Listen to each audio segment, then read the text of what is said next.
Hi, my name is Thomas Ritter. My wife Shannon and I teach riders how to train their own horses. Today, I want to talk a little bit about putting yourself in the horse's shoes. But before I get started, hit like and subscribe if you find the information useful. Turn on the notifications, comment below. And if you have suggestions for other topics, let me know. Well, let's get started. So in this video, I want to talk a little bit about seeing things from the horse's perspective. It's something that Egon von Neindorff, I guess, often talked about too, that he would sometimes say things like, if we could ask the horse how he feels, then we would like him to say that he feels comfortable underneath us, right? So that was a lot about the seat, sitting in such a way that you're not getting in the horse's way, you're not interfering with the horse, you make yourself a comfortable burden to carry for the horse.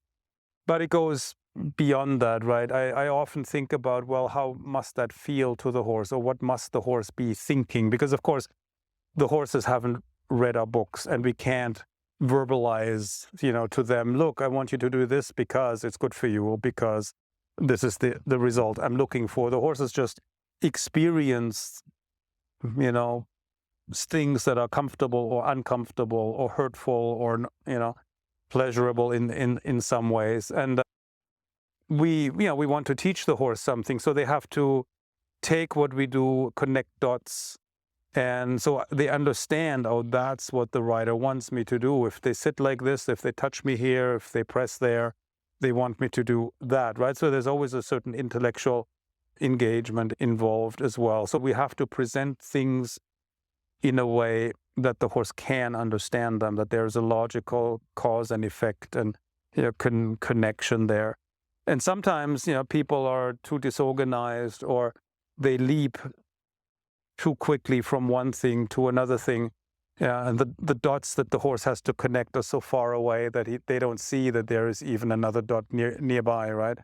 So we have to make a learning path for the horse where all the dots are close enough together. Or it's like I compare it with a staircase where the stairs are short enough, so it's easy to walk or run up the stair. But if the stairs are too tall, it's very tiresome to climb up there, or you may not even make it, right? So you have to sometimes maybe stop and think, well, is my horse understanding what I'm trying to tell him? Is it possible for him to understand what I'm doing here? Can he even see from here to the next dot, or from the current dot to the previous dot? Does he see that there is a connection?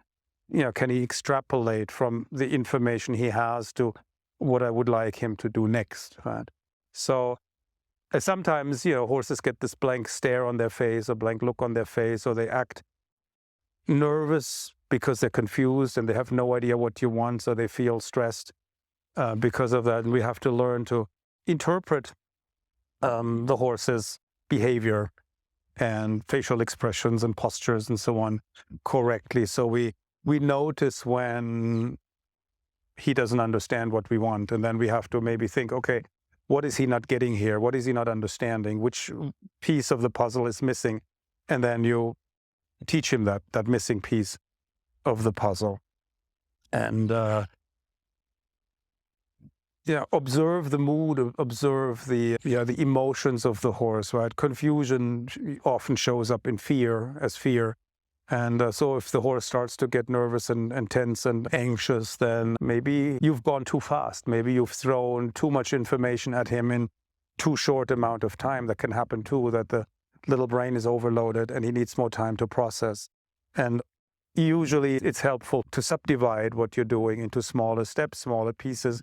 Give the horse breaks during the workout session where he can process and think, and also experience the different balance that you created with the last exercise, for example. That takes a little time too. Also, don't think you need to introduce like the next new thing every day. Sometimes you need to introduce something new and then stay at that level for a few days, so the horse has time to integrate, to process, to think.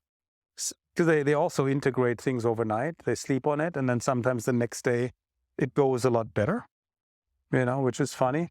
Like sometimes maybe the day you introduce something, it's not all that great. And then the next day it's a lot better, because now the horse had time to think about it and process it. And So giving them enough time is an important factor.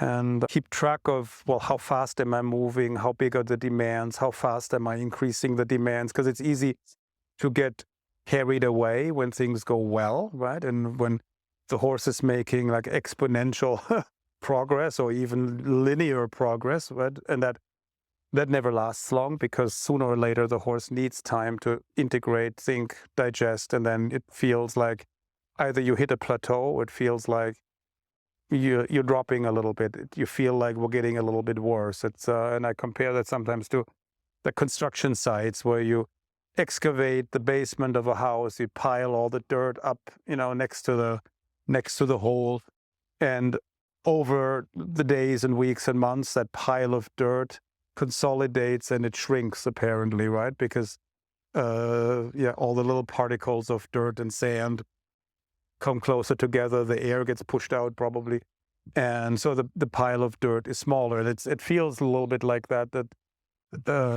you make great progress, everything's wonderful, then you hit the plateau, and then you feel sometimes like it doesn't feel as good as it used to, right? And then that's probably a sign that the horse just had to digest and process, and then after a while he's ready for more input. It progresses again, and you feel on top of the world again, everything goes well, and so on. Of course, on the other hand, if things get worse, it could also be that you've made a mistake, or that you've done the same thing for too long, followed the same trajectory for too long, and didn't realize that the horse's needs have changed, and maybe an old issue was resolved and a new issue has come up, and you haven't pivoted to the new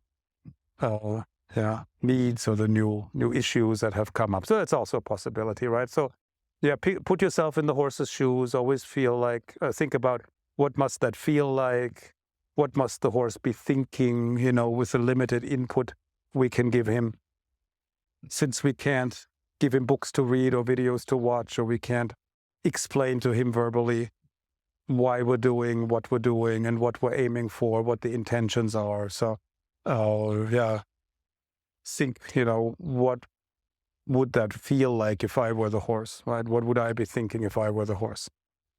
That helps you make better decisions. So if you found this information useful, then hit like and subscribe, turn on the notifications, comment below, and let me know if there are other subjects that you'd be interested in that you want me to explain a little bit more.